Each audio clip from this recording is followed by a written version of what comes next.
crois que ce jour est le leur. Je suis très heureux et je voudrais lui souhaiter la bienvenue d'avoir parmi nous M. Roger Nordman, qui est venu de Paris tout exprès, qui repartira tout à l'heure, qui est venu et qui est un des premiers compagnons du général de Gaulle, puisqu'il a rejoint Londres dès juin 40. Et ensuite, il a combattu dans la prestigieuse première division française libre. Il prendra la parole ensuite pour vous dire ce qu'il a vécu et ce qu'il voit ici, dans ce hall du lycée magnifiquement rénové. Ce projet, qui est le projet de tous ici, fait partie des commémorations nationales organisées ici à Londres pour le 70e anniversaire de l'appel du 18 juin 1940 et de la naissance de la France libre. Le mot France libre figure sous le buste du général de Gaulle, le général de Gaulle, chef de la France libre.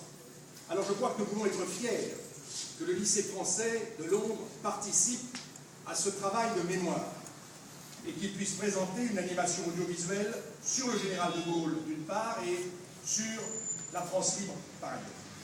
Nous avons, en effectuant ce travail de mémoire, effectué ce devoir de mémoire. Et ce devoir de mémoire, c'est de transmettre aux générations qui suivent l'héritage, le patrimoine de cette histoire qui est construite par nos parents et par nos grands-parents pendant la Deuxième Guerre mondiale. Vous êtes nombreux ici, anciens combattants et porte-drapeaux, à avoir été des témoins et des acteurs de cette période de notre histoire.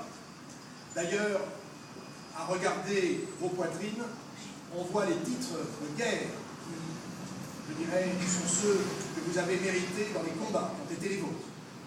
Et cette cérémonie, en votre présence, est un coup d'envoi aux cérémonies qui vont se poursuivre jusqu'au 18 juin, ici même à Londres, où le président de la République, accompagné de plusieurs centaines de vétérans, d'anciens combattants, viendra ici à Londres. Ce sera la première partie du 18 juin ici célébrée à Londres, en présence des présidents de nos deux assemblées, le Sénat et l'Assemblée nationale, de membres du gouvernement, de nos chefs d'état-major d'armée, du chef d'état-major des armées. Ensuite, il y aura une cérémonie à Chelsea, et ensuite, le président de la République retournera avec ceux qui l'accompagnent à Paris, et de là, il ira au monde alémien pour célébrer, comme nous le faisons le 18 juin chaque année, les premiers martyrs de la résistance, qui tombèrent sous les balles allemandes quelques semaines, quelques mois après l'occupation de notre pays. Le 18 juin, c'est votre journée. D'habitude, nous tous ici, nous retrouvons à Carlton Gardens. Et à Carlton Gardens, la semaine prochaine, nous aurons la présence de grands témoins qui vous représenteront. Des grands noms de la France libre, Yves Guéna, Jean-Louis Crémieux-Briac, Stéphane Hessel, Daniel Cordier et les deux petits-fils du général de Gaulle, Jean et Pierre de Gaulle, qui représenteront l'amiral de Gaulle, qui malheureusement ne pourra pas être là. Vous, les vétérans français, nous vous avons réservé une place à Chelsea, au Royal Hospital, juste derrière le président de la République et le Premier ministre britannique. Sera également présente Lady Soames, la dernière fille de Churchill, qui sera donc dans nos cérémonies. Car le 18 juin 40, c'est la date du renouveau de notre patrie, c'est le premier jour de la refondation de la France par la grâce d'un homme, Charles de Gaulle, qui a su désobéir pour sauver l'honneur de notre pays. Rien n'aurait été possible sans cet appel à la révolte et au sursaut. Rien n'aurait été possible sans le sacrifice et le sang versé de tous ceux qui ont été à vos côtés, qui ne sont plus là aujourd'hui, qui sont tombés dans l'indivisibilité du sang versé pour la France. Et rien n'aurait été possible aussi sans le soutien de l'Empire britannique tout entier. La semaine prochaine, le 18 juin, nous célébrerons la relation franco-britannique et les acteurs principaux de la cérémonie seront le président de la République française dans les pas du général de Gaulle, le Premier ministre David Cameron dans les pas de Winston Churchill. Ces cérémonies sont donc, pour nous tous, un symbole formidable de cette relation entre la France et le Royaume-Uni, un symbole du renforcement de cette relation.